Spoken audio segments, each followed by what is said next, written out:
আজি আমাৰ কেবিনেটত মিছন বসুন্ধৰা আবেদনৰ তাৰিখ ৰাইজৰ বিশেষ অনুৰোধত এইবাৰ মই ডিব্ৰুগড়ত যাওঁতে বহুত ৰাইজে মোক অনুৰোধ কৰিছিলে আমি শেষবাৰৰ বাবে 15 ফেব্ৰুৱাৰীলৈকে বৃদ্ধি কৰিছো লগতে আমি আপোনালোকে জানে যে তিনিটা প্ৰজন্মৰ প্ৰমাণ বসুন্ধৰাৰ কাৰণে schedule tribe schedule caste T tribe আৰু গোৰ্খা লোকসকলে দিব নালাগে কিন্তু মৰাণ আৰু মটক সমাজৰ পৰা মোৰ ওচৰত প্ৰতিনিধিত্ব আহিছিলে যে আমাকো তিনিটা প্ৰজন্মৰ প্ৰমাণপত্ৰ দিয়াৰ আওতাৰ বাহিৰত ৰাখিব লাগে আজি আমি কেবিনেটে কোচ ৰাজবংশী মৰাণ মটক চুতীয়া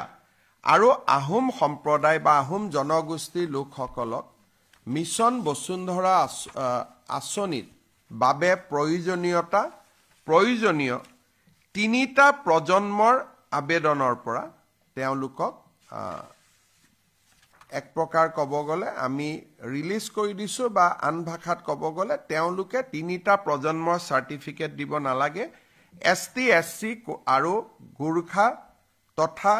টি গাৰ্ডেনৰ লোকে যেনেকুৱা সুবিধা পাইছিল তেনেকুৱাই সুবিধা তেখেতসকলেও ল'ব পাৰিব কোচ ৰাজবংশী মৰাণ মটক চুতীয়া আহোম সম্প্ৰদায়ে এতিয়াৰ পৰা আৰু তিনিটা প্ৰজন্মৰ